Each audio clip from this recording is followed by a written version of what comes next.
Bonjour à tous, j'espère que vous allez excellemment bien. Aujourd'hui, on fait le débrief de la dernière étape du Tour de la communauté de Valence. On va revenir un petit peu sur tout ce qui s'est passé dans ce sprint. On fera le débrief du classement général de cette épreuve. N'hésitez pas à vous abonner à la chaîne, à réagir dans les commentaires, à mettre un pouce bleu, à partager la vidéo sur les réseaux sociaux, notamment auprès de vos proches si vous pensez que ça peut les intéresser. Dans les commentaires, n'hésitez pas à me dire qui vous a plu, qui vous a déçu.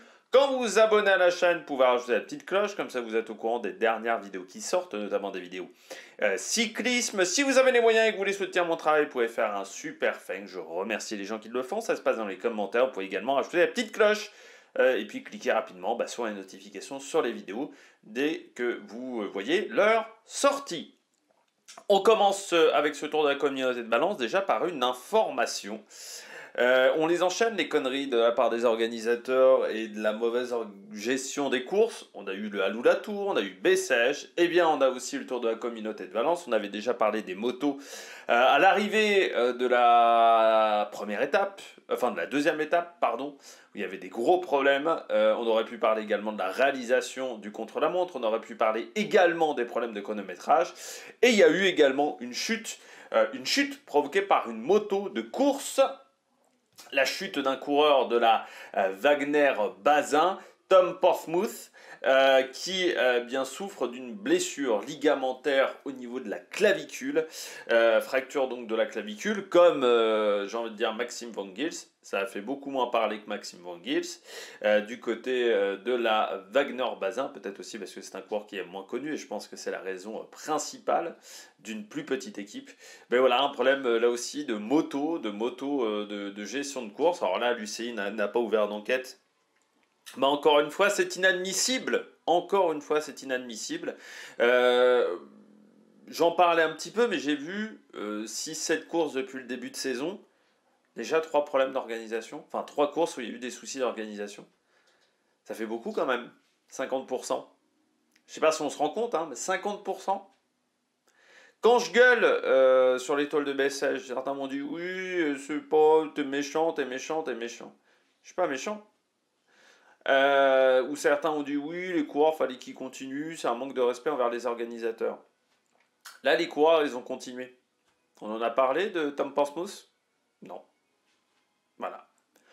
La différence, c'est qu'on a parlé de Van Gils. Si Van Gils, les coureurs ont pas ce problème-là au bout de 20 km de course, on n'en parle pas dans 3 jours, Van Gils. On en parle parce qu'il y a eu cette grève. Moi, je suis désolé, mais pour moi, les coureurs avaient totalement raison à l'étoile de Bessèges. Je ne comprends pas les gens qui disent oui, ça aide pas les petits organisateurs. C'est-à-dire que parce que c'est un petit organisateur français, faut accepter les gros problèmes de sécurité qu'on a eu sur cette semaine de compétition. Parce que si ça avait été une course en Italie, si ça avait été une course en Colombie, je sais pas, par exemple le Tour de San Juan, qu'on a bien connu du côté de l'Argentine, personne n'aurait gueulé, hein. Personne n'aurait dit ah bah faut aider les petits organisateurs. Pourtant les mecs du Tour de San Juan ou les mecs du Tour de Turquie, ils avaient peut-être pas beaucoup plus de moyens que l'étoile de Bessèges. Alors l'indulgence parce que c'est français, non. Et l'indulgence parce que ce sont des grosses courses non plus, de la même manière. Pour moi, les problèmes de sécurité, c'est une plaie aujourd'hui dans le cyclisme. Les problèmes de parcours. C'est une plaie. Il y a un moment, il va falloir que l'UCI s'empare du dossier, très sérieusement. Et là, ça devient du grand n'importe quoi. Voilà, encore une fois, 6-7 courses, putain, 3 gros problèmes d'organisation à chaque fois. On attend quoi? Vraiment, on attend quoi maintenant? Du côté des suiveurs du cyclisme, ceux qui voulaient que les coureurs continuent. Vous attendez quoi? Vous attendez qu'il y ait un mort? Là, à ce moment-là, ils auront le droit de se mettre en grève, les coureurs? Vous attendez, là, à ce moment-là, vous direz « Oh, bah peut-être que les organisateurs, ils ont peut-être fait 2-3 petites erreurs. » Vous attendez vraiment quoi? C'est la question que je me pose. Hein. Parce que là, c'est encore inacceptable. Voilà. C'est encore quelque chose d'inacceptable qui s'est produit sur une course de cyclisme. Depuis 2-3 ans, ça en fait quand même beaucoup. C'est vrai que je me remémorais ça hier soir. On a commencé à faire les débriefs de course cyclisme 2019-2020. Je crois que ça fait depuis 2-3 ans, je crois que tous les 2-3 courses, je parle de sécurité, je parle de soucis d'organisation. Voilà, vraiment. Ça a explosé. On s'en aperçoit pas, mais ça a explosé sur ces 2-3 dernières années. Et là, c'est juste plus possible. C'est juste plus possible. Donc il va falloir un moment réfléchir 10 secondes. Parce que là, non, là, on va pas s'en sortir. On va pas s'en sortir, vraiment. Donc il va falloir juste réfléchir 10 secondes à comment améliorer la sécurité des courses. Moi, j'ai vu notamment sur l'étoile de Bessèges, l'équipe de Basse-Tétiéma, là, les Unibet, ils ont quand même indiqué qu'à un moment, dans un rond-point, ils ont dû mettre leur voiture en travers parce qu'il n'y avait pas de mec pour sécuriser ce rond-point-là. Et c'est une course professionnelle, l'étoile de Bessèges. Bah non, il y a eu des gros problèmes de sécurité. Désolé, alors ça vous plaît peut-être pas, ça plaît peut-être pas aux organisateurs, mais c'est comme ça. De toute manière, vu comment ils ont pleurniché les organisateurs, je pense qu'ils repartiront l'année prochaine. Là, pour pleurnicher, ils ont été forts, les organisateurs. Hein. Pour trouver des solutions, un petit peu moins. On va rajouter 2 gendarmes en amont de la course, c'est pas juste 2 gendarmes qu'il fallait rajouter là. Hein. Surtout si c'est les mêmes gendarmes qui, les jours avant, doublaient les coureurs comme du n'importe quoi. C'était pas juste 2 gendarmes qui allaient sauver la situation. Mais bon. C'est un problème beaucoup plus de fond sur cette épreuve, j'ai l'impression. Et là, donc, c'est inadmissible. Et vraiment, on attend quoi? On attend quoi pour... Moi, je me souviens, il y a 3 ans, c'est 2 ou 3 ans à Burgos. Je sais pas si vous vous souvenez de ce dernier kilomètre où il y a une énorme chute à cause d'un dos d'âne sur un sprint en faux plat descendant. Ce jour-là, plus personne s'en souvient, je pense. Hein. Ce jour-là, il y a une énorme chute, notamment des coureurs de la Visma qui tombent, je crois, saison terminée pour les coureurs de la Visma, qui tombent ce jour-là. Le soir, je me souviens, après l'étape, les mecs gueulent, je me souviens de Trentin notamment, gueuler. Mais ils font que gueuler. Voilà, le lendemain, ils repartent. Sans broncher plus que ça. Ça a changé quelque chose? Non. Peut-être que si ce jour-là, Trentin et les autres avaient gueulé, eh bien, peut-être qu'aujourd'hui, on n'aurait pas eu les problèmes sur l'étoile de Bessèges, sur le Tour de la Communauté de Valence et sur le Halou-la-Tour. Peut-être que si l'UCI avait ouvert un peu plus souvent des enquêtes, notamment sur le Tour de France il y a 2 ans, peut-être qu'on n'aurait pas eu les problèmes sur l'étoile de Bessèges, sur le Tour de la Communauté de Valence, sur le Halou-la-Tour. Il y a eu une inaction quand même ces dernières années. Si les coureurs s'étaient mis en grève le lendemain de la 4e étape du Tour du Pays Basque l'an dernier, peut-être qu'il y aurait eu à un moment une réaction. Alors c'est tombé sur l'étoile de Bessèges. Voilà, pas de chance pour eux. Mais en même temps, si les voitures ne s'étaient pas retrouvées sur le parcours, ça ne serait pas tombé sur l'étoile de Bessèges, ça serait tombé sur une autre épreuve. Mais de toute manière, on voyait la colère arriver. Donc, voilà. Moi, j'en ai marre des mecs qui essayent de trouver qui essayent d'être indulgents sur des trucs où on ne doit pas être indulgent. On doit être très sévère. La priorité d'un organisateur, c'est pas de faire du business. La priorité d'un organisateur, c'est de s'assurer de la sécurité d'un parcours. Ça, c'est la priorité numéro 1. S'il n'est pas capable de le faire, eh ben qu'il fasse autre chose. Voilà. Moi, je préfère qu'il n'y ait pas d'étoile de Bessèges plutôt que d'avoir une course mal organisée. Voilà. Les Marc Madiot et autres qui disent oui, faut aider les petits organisateurs. Non, je suis désolé. Quand les petits organisateurs ils font de la merde, faut le dire. Quand les gros organisateurs font de la merde, faut le dire. Quand les petits organisateurs font de la merde, faut le dire. Même s'il y a des bénévoles, voilà, même s'il y a des qui se cassent le cul, les bénévoles se sont cassés le cul ce jour-là. Il n'y en avait pas assez. De toute manière, moi, j'ai pas attaqué les bénévoles. J'ai attaqué les chefs, les patrons de l'organisation de la course. C'est pas les bénévoles que j'attaque. Les bénévoles, ils font ce qu'on leur demande de faire déjà. Donc, si en haut on leur demande de ne pas faire les bonnes choses, ils ne risquent pas de faire le job correctement. Hein. Moi, c'est les organisateurs. C'est l'UCI. C'est voilà, c'est tout ça. Bon. Moi, je comprends pas les gens qui défendent ce genre de situation. Enfin, c'est indéfendable pour moi. C'est juste pas défendable. Bon. La victoire, donc l'étape du jour donc a eu lieu, l'étape d'hier, hein, malgré ça. Alors je pense que la différence a été que d'un côté c'était Maxime Van Giel, de l'autre côté c'est Tom Portsmouth. La popularité des deux coureurs est différente et je pense que c'est plus ça qui a joué La force également d'une équipe comme Red Bull Bora, qui peut imposer des choix, et aussi les différents coureurs. Voilà, on avait peut-être des coureurs qui sont plus sensibilisés sur la question de la sécurité sur une course que sur l'autre. Mais reprocher aux coureurs en disant oh bah c'est parce qu'il pleut le lendemain qu'ils n'ont pas voulu courir, non, faut arrêter, faut arrêter. Voilà. Si vous avez aussi peu de respect pour les coureurs cyclistes, à votre place, je regarderai d'autres sports. Il faut faire autre chose. Hein. Bon, on commence avec Jonathan Milan, vainqueur aujourd'hui sur ce Tour de la Communauté de Valence. C'est très simple. En gros, 95% du boulot a été fait en amont par son équipe. C'est-à-dire que Milan, par rapport à la veille où Milan il avait été très fort, et moi j'avais été impressionné, autant aujourd'hui, le train de la Lidl m'a impressionné parce qu'ils se sont absolument pas fait enfermer. Alors certes, c'est qu'une Pro Series, mais ils se sont absolument pas fait enfermer. Et ça a été la grande différence. Voilà, la grande différence aujourd'hui du côté de Jonathan Milan. Donc bravo aux coureurs italiens, mais surtout bravo à toute l'équipe. Pour tout vous dire, Simone Consoni n'a rien eu à faire aujourd'hui. C'est-à-dire que Simone Consoni, il était un peu à bloc. Mais si vraiment il sprint, Consoni, je pense qu'il finit top 5. Top 5, alors que bon, derrière, il y a quand même du beau monde, mais parce qu'il est tout seul, quoi, au niveau du sprint. Ça a vraiment été homme seul, quoi. Vraiment, Milan, le train de la Lidl a fait 90% du boulot, donc bravo. Du côté de la Lidl Trek. Deuxième, Jake Stewart. Je m'attendais plutôt à Ethan Vermon.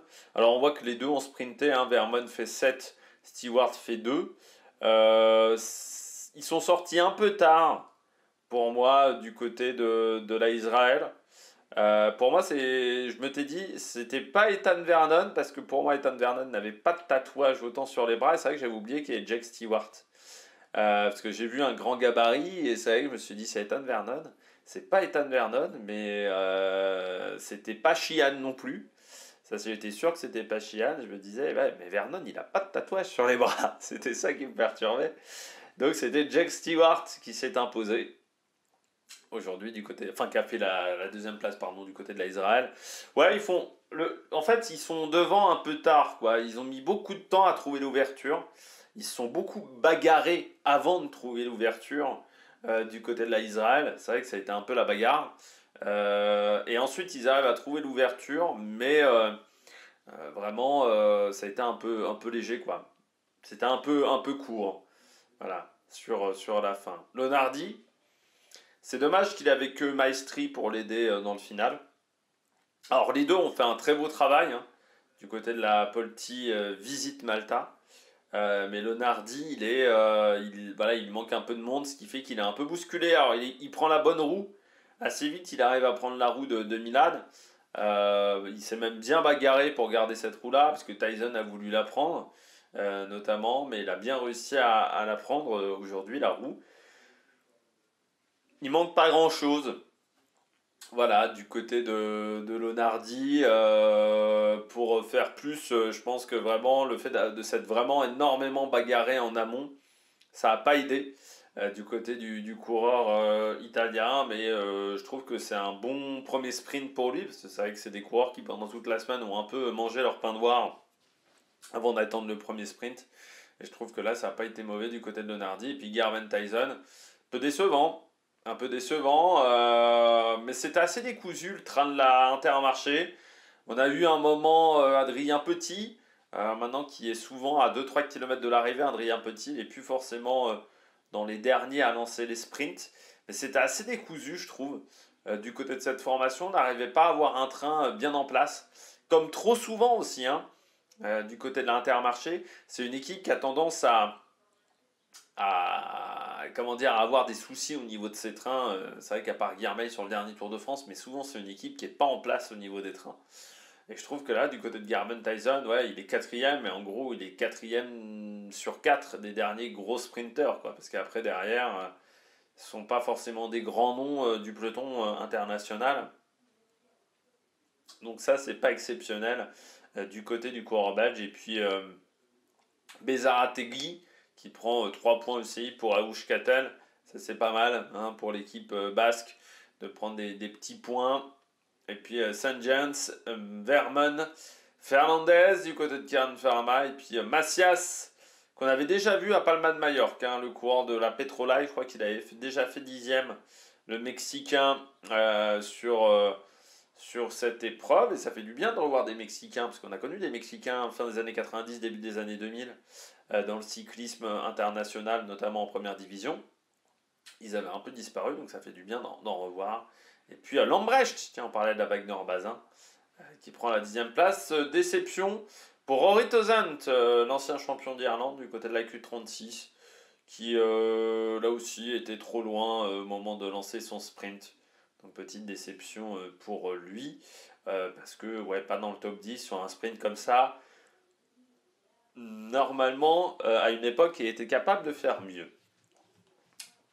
Et donc vous vous dites, mais où était Caden Groves? Caden Groves n'avait pas pris le départ de cette dernière étape, donc là aussi ça fait un peu bonnet d'âne, parce que pour moi, quand tu attends toute la semaine cette étape et qu'au final tu prends pas le départ parce que tu abandonnes le matin même, c'est sûr que ça fait un peu mal au cul, quoi. Caden Groves il s'est un peu battu pour pas grand chose sur cette semaine de compétition, et la Alpecin est un petit peu venue aussi pour pas grand chose en termes de points UCI, parce que ça a été un petit peu le néant. C'est vrai que certains disaient l'étoile de Bessèges ils ont abandonné parce que c'est une 2-1 alors que là c'est une Pro Series. La différence de points entre une 2-1 et une Pro Series, c'est pas énorme, hein. Donc, parce que là si je regarde, on peut regarder, là c'est 200 points. Vauquelin il a gagné combien sur Bessèges? Voilà, il a gagné 125, donc allez, ça fait... pour le vainqueur, ça fait 80 points de plus.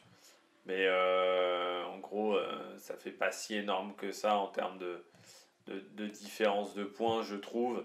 Et les équipes viennent pas à Bessèges pour les points, elles viennent à Bessèges pour faire du kilométrage. Et pour beaucoup, il va leur manquer 3 jours de course dans l'affaire. Donc, je pense qu'ils avaient plus à perdre, à abandonner, qu'à rester. Au niveau forme, au niveau manque de kilométrage, et au niveau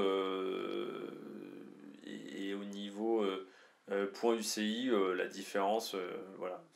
Pour moi, ils n'ont pas arrêté parce que, contrairement à Wagner, voilà, ils n'ont pas arrêté parce que c'était une plus petite épreuve, l'étoile de Bessèges, en termes de classification UCI. Ils ont arrêté parce que c'était mal organisé, qu'ils en avaient marre que ça soit mal organisé, et surtout parce que c'était Van Gils, et que Van Gils, il a un peu plus de notoriété, et il est dans une équipe qui a un peu plus de notoriété que la Wagner-Bazin. Voilà, donc c'est ce qui a fait la différence. Classement général, même si la UAE a tenté, à un moment ça a été chaud, même pour Buitrago à une trentaine de kilomètres de l'arrivée, eh bien Buitrago a résisté face à Almeida, Bilbao, Rensman, McNulty, Rodriguez, Cepeda, Romeo, Hindley et donc Ben O'Connor, juste devant Lenny Martinez de cette semaine de compétition qui aura été très intéressante en termes de spectacle, même cette dernière étape. Buitrago, donc qui remporte le classement des meilleurs sprinters du classement par points devant Milan, Bilbao, Almeida et Rensman. Le classement de la montagne pour Ron Aguirre devant Uriarte et Buitrago. Le classement du maillot blanc pour Carlos Rodriguez, Ivan Romeo, Lenny Martinez. Et puis Bahreïn Victorious, Ineos et Movistar. Vous voyez que le maillot blanc, Carlos Rodriguez a repris 13 secondes à Ivan Romeo sur cette dernière étape parce que les deux étaient à égalité dans ce classement. Et belle journée pour Buitrago. Alors je ne sais pas s'il a eu le temps de voir le soir même les championnats de Colombie qui avaient lieu dimanche. Le doublé pour notre ami Egan Bernal qui a doublé le contre-la-montre et la course en ligne. Alors il n'y avait pas énormément de densité, hein, c'est ce qu'on peut reprocher du côté des championnats de Colombie, mais ça fait quand même 2 victoires pour le coureur ancien vainqueur du Giro et du Tour de France. Eh bien, j'espère que vous avez aimé cette vidéo. Si vous avez aimé cette vidéo, n'hésitez pas à vous abonner à la chaîne, à réagir dans les commentaires, à mettre un pouce bleu. Et puis nous, on se retrouve pour de nouvelles aventures sur Make Production. Ciao, ciao!